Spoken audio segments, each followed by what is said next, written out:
Something weird happened throughout the runtime of RRR, where major events seemed a little familiar on first watch. I may be overthinking it, but is Raju's opening fight scene filled with spoilers for his character arc?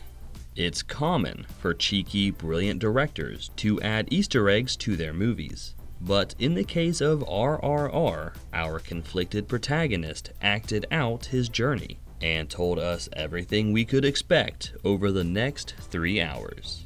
Let's go through Raju's opening fight scene moment by moment, and I'll state my case why each one translates to a beat in his arc specifically.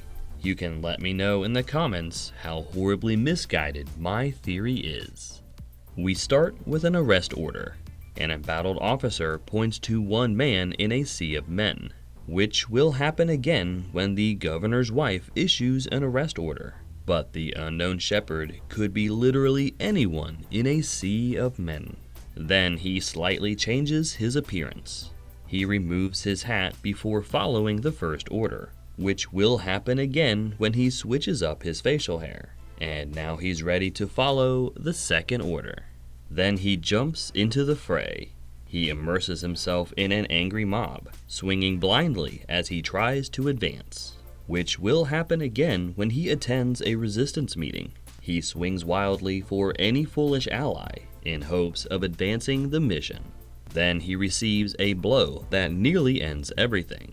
A rock to the dome stops him in his tracks, which will happen again when a cop salutes by mistake. This reveals his identity, costing him his lead and stopping him in his tracks. Then he takes on the mob in close combat. One by one, he knocks them out of the huddle, which will happen again during the dance-off. He and Bheem outlast all the British royals as they are knocked out of the dance. Then he catches the trail of his target again. He fights like a man possessed to advance his mission, which will happen again when he catches an ally of Bheem. His brutal torture is far removed from the man he wants to be. Then he navigates hurdles and animals. Cows, horses, and carts are in the way of catching up with his targets, which will happen again when Bheem crashes the party. Raju navigates a whole-ass menagerie to catch the shepherd. Then he climbs to new heights, impressing his superiors. He literally finds the highest point to locate his target again, which will happen again when he's promoted. The governor showers him with praise as his military career advances. Then he pushes everything off a cliff. He endangers his own life and safety to advance his mission, which will happen again when Bheem escapes. He endangers the life and safety of his village by advancing a nobler mission. Then he fights with his target at his side. Raju battles through the angry mob and escorts the offending man to the superior officer, which will happen again when he escapes from prison. He and Bheem will fight side by side, so to speak, through the angry British. Then he uses fire to fend off the mob.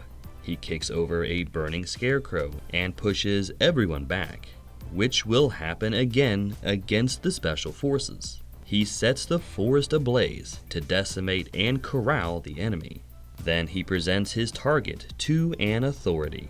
The offending man is cast down at the superior officer's feet, which will happen again with Bheem. Raju formally presents him to the governor before shooting him down. Then he returns to Doody right away, physically changed by his altercation. He bears the abuse from the mob as he returns to standing at attention, which will happen again with his village. With a whole new look and vibe, he arms the people and jumps into a revolution. And that is every moment of Raju's opening fight scene and how it foreshadows his arc.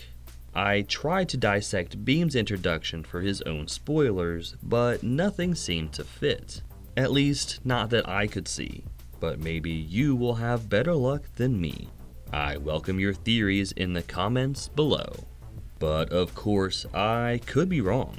Maybe I'm just overthinking it. Maybe Raju's intro is just a random series of events that keep things from being repetitive. And maybe you could draw parallels between any character intro and their eventual arc. But I kinda like my theory better, so I'm rolling with it. Until next time, keep reading between them lines. If you enjoyed this comparison video, you should totally check out my Enola Holmes theory, where I present my evidence that the sequel is a copy and paste remake of the original. And please, take care of yourselves out there, and I'll talk at you next time.